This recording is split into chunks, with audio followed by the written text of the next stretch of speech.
Hey Sport House fans, outdoor campers, outdoor sleepers. It's John from Bill and Paul's with another version of What's Blank Wednesday, and today we're doing What's Up with Sleeping Bags Wednesday.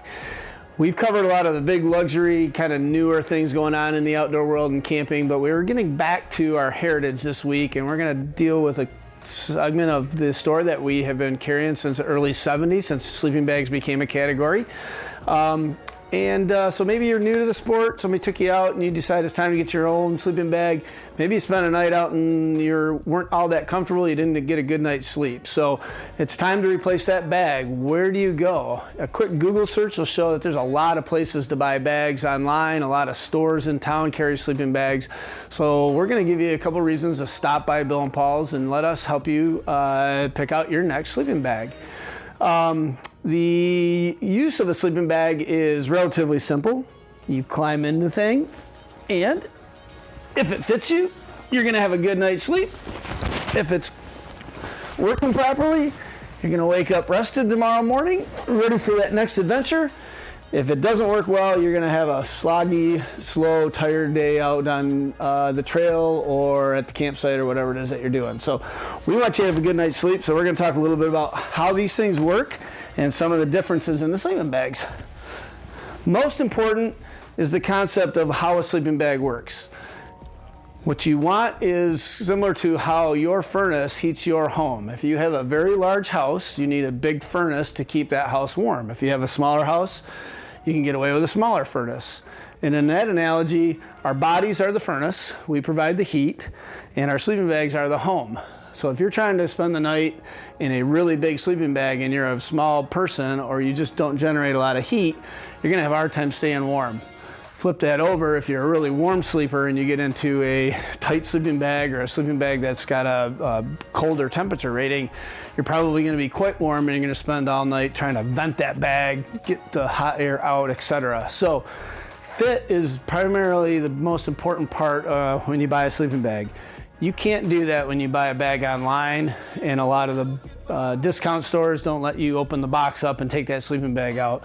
When you come to your local outdoor fitter, like Bill and Paul's, we're gonna help you by letting you climb into the bags that we feel are appropriate for you so you get an idea how they fit.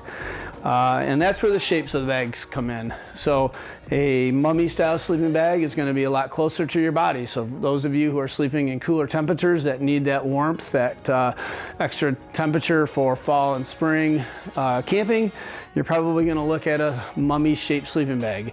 If you're doing more summer camping where there's a lot more warmth, it's kind of humid this time of year, it's July in Michigan, so heat isn't as big of an option, you can get away with a larger sleeping bag that lets you move around a little bit more and keeps you a little bit cooler.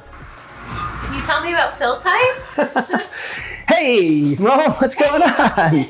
Absolutely.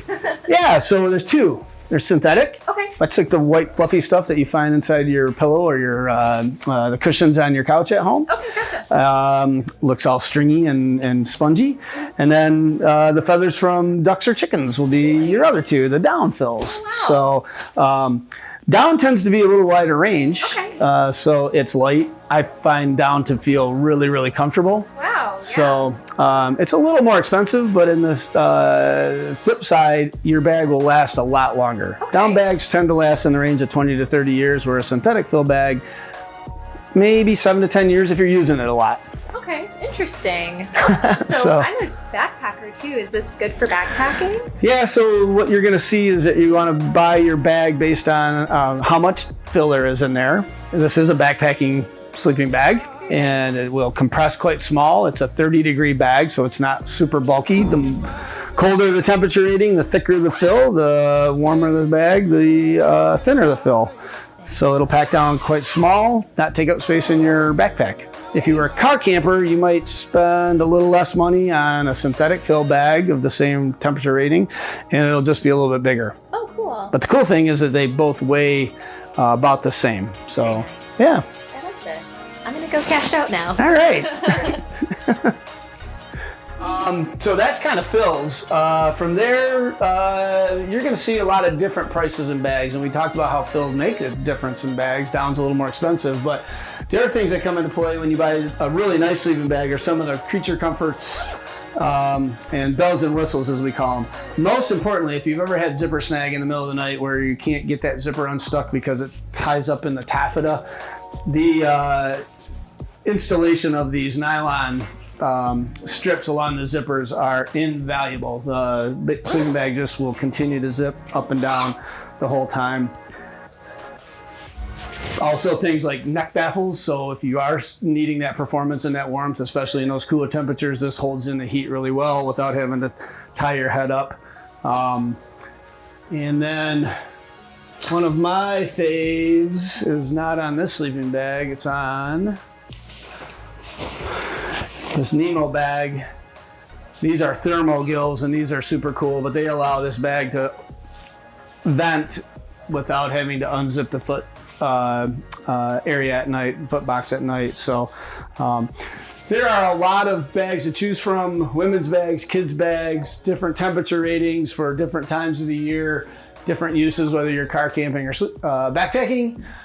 Again, come on in to a store where you can climb into that bag, have somebody talk you through some of those details, and enjoy your next night out under the stars or in that tent in the colder weather where you know you're going to sleep well and enjoy your day's adventure. So we will see you next week for another What's Blank Wednesday.